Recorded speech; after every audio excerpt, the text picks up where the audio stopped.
안녕하세요. 바리파이어입니다. 이번 영상에선 저의 첫 투자이자 아직까지 월세를 목적으로 보유하고 있는 부동산에 관한 이야기를 해보려고 합니다. 먼저 첫 시드머니를 모았던 에피소드부터 시작하겠습니다. 사회초년생 시절에 저는 돈을 열심히 모았고, 아니, 모였다고 해야 할까요? 해군으로 복무할 당시 2주 출동, 한 주 정박 생활을 보냈는데, 이 당시엔 군함이 정박한 기간에도 여러 훈련과 점검들을 받기 위해 준비해야만 했습니다. 그래서 부대 바깥을 나간 적이 1년 중 한 달도 안 되었던 것 같습니다. 그렇게 돈을 쓸 시간이 없어 월급이나 수당, 성과급 등에 입금되면 자연스럽게 통장에 모였던 걸로 기억합니다.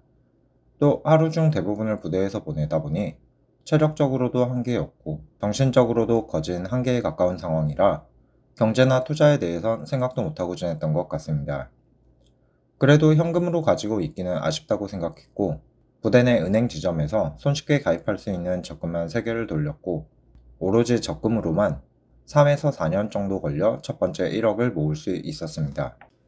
그런데 정말 이상하게도 1억이 모이니 은행 적금이 아닌 무언가 투자를 해보고 싶어졌고, 부모님과 긴 상의 끝에 당시 시가 1억 5천만 원짜리 부동산을 5천만 원의 대출을 끼고 매수했습니다.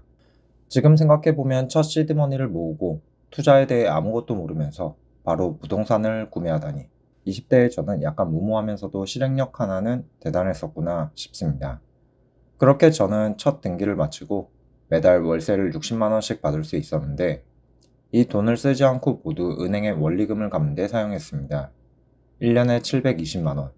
거진 6년 정도가 지났을 때 드디어 이자를 포함한 대출을 모두 갚을 수 있었고 이때부터 월세는 저의 통장으로 받을 수 있었습니다.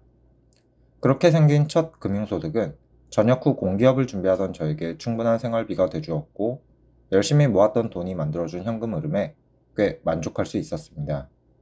또 코로나 이후 시장금리가 오르면서 월세가 60에서 75만 원으로 상승했었기에 이대로 시간이 지나면 또 월세가 오르겠지 하면서 속으로 좋아하기도 했던 것 같습니다. 여기까지만 보면 수익형 부동산 투자가 꽤 나쁘지 않은 선택이었던 것처럼 보입니다. 만약 저의 기대처럼 부동산의 가격과 월세가 꾸준히 상승했다면 정말 좋은 투자였을지도 모릅니다. 하지만 결론부터 말하자면 현재 시점의 성과를 판단해보면 은행 적금보다는 나았지만 화폐 가치 하락에 따른 가치 보존 측면에서는 실패였습니다. 이제부터 실패로 보는 이유 3가지를 말해보려고 합니다. 첫째, 자산 가치 상승이 없었다. 저는 부동산을 분명 10년 넘게 보유했지만 현재 시장 가치는 1억 5천에서 6천만 원, 월세는 70만 원을 받고 있습니다. 네, 10년 전과 비교했을 때 저의 부동산이 감가를 정통으로 맞았는지 전혀 가격이 오르지 못했습니다.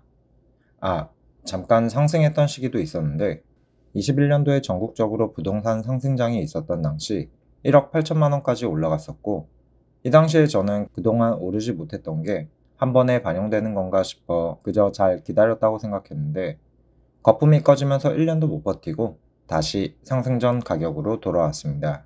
서울 경기 지역 외의 부동산은 정말 가치가 없는 걸까?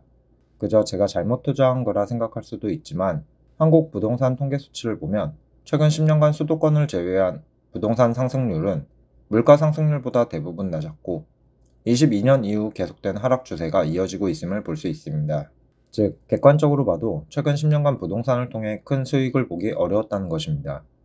물론 서울은 다르다고 많이 말씀하시는데 서울 부동산의 평균 가격은 현재 10억을 돌파했고 10년 전으로 시간을 돌려도 5억 이상의 자본금이 있어야만 투자가 가능했다는 점을 고려하면 첫 1억을 모았던 저에게 서울 부동산은 투자 기회로 활용하기 적당하지 않았습니다. 물론 전세를 끼고 갭 투자하는 하이리스크 방식을 사용했다면 이야기가 좀 다를 수 있습니다. 하지만 부동산 전문가 수준의 지식으로 상승할 것을 잘 파악할 수 있었겠는가 라고 그때 저에게 물어본다면 즉시 아니오라고 답할 것입니다. 충분한 지식을 갖추고 있어도 갭 투자 방식의 리스크는 소심했던 제가 감당하기 어려운 리스크이기 때문입니다. 둘째, 유지관리 비용과 세금. 처음에는 전혀 생각하지 못했던 부분인데 단순히 월세 60만 원이면 1년에 720만 원 수익이네? 라고 생각했지만 실제로 제 통장에 남는 금액은 그보다 훨씬 적었습니다. 우선 부동산을 오래 보유하면서 가장 크게 다가온 건 노후화입니다. 건물 자체가 오래되다 보니 보일러 교체, 누수, 외벽 도색 등 매년은 아니어도 몇 년에 한 번씩 목돈이 나가는 유지관리비가 발생했습니다. 게다가 세입자가 바뀔 때마다 청소비와 도배, 장판 교체 등 추가 비용이 반복적으로 늘었네요. 이런 비용은 장기 보유자에게 체감되는 은근히 무서운 지출이었습니다.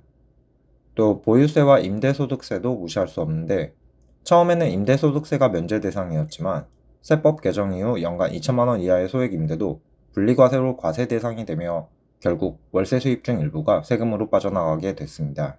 더구나 종부세 대상은 아니어도 잊고 있을 때 한 번씩 찾아오는 재산세를 받으면 내가 뭘 잘못하고 있는 건가 싶은 순간도 있었습니다. 또 최근에도 누수가 발생해 이것저것 수리하는 데 필요한 돈을 견적내보니 대략 150만 원 정도가 지출될 것 같습니다. 아직 검사 및 공사 일정이 안 끝나서 실제 금액은 미정이지만 분명 새로 세입자 받을 때 점검을 빡빡하게 했는데도 문제가 발생했습니다.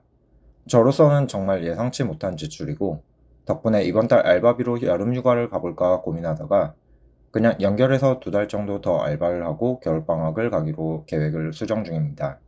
즉, 월세 수익을 목적으로 부동산을 많이 투자하시는데 실제 경험해보지 않으면 잘 보이지 않는 비용들이 부동산에 많이 숨어 있고, 저는 매년 같은 수준의 월세를 받으면서 생각보다 많은 리스크를 떠안고 있었던 셈입니다. 셋째, 투자 기회비용이 너무 크다. 무엇보다 가장 아쉬운 점은 이겁니다. 제가 이 부동산에 묶어놓은 돈이 10년 동안 다른 곳에서 더 높은 수익을 낼 기회를 모두 날려버렸다는 점입니다. 예를 들어 같은 시기에 미국 S&P 500 ETF나 QQQ에 투자했다면 연평균 10% 이상의 수익률로 자산이 2배 혹은 3배까지 불어났을 수도 있습니다. 심지어 달러 자산으로 투자했다면 환차익까지 누릴 수 있었을 것입니다. 한마디로 지금 바리스타 파이어족이 아닌 파이어족이 되었을 가능성이 있는 것입니다.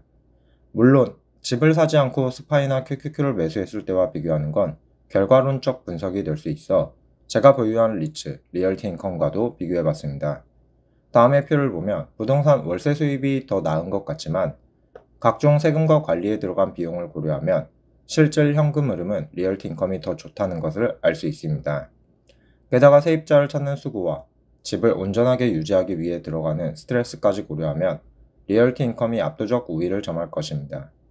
그리고 부동산은 유동성이 매우 낮아 한번 사면 팔기 어렵다는 특징이 있어 시장 상황이 나빠도 쉽게 손절할 수 없고, 지금이라도 정리해서 다른 자산으로 갈아탈까 하는 고민조차 매도 타이밍과 거래 비용 때문에 수개월씩 늦춰지기도 합니다. 지금도 부동산을 정리하고자 월세를 묻고 부동산에 올렸는데 대략 4개월가량이 지났음에도 문의조차 한번 없었습니다. 사실 바로 직전에 올렸던 영상인 제피큐 3억 은퇴는 제가 부동산을 매각하고 어떤 종목에 투입할 것인가를 고민하던 내용 중 일부를 정리한 것이기도 합니다.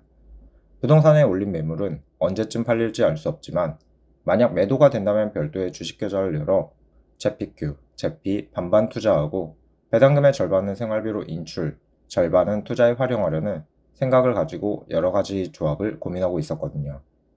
매수 시기도 한 번에 거쳐야 할 것인가, 아니면 1년간 나눠서 투입할 것인가 등 계속 고민하고 있는 문제이기도 합니다.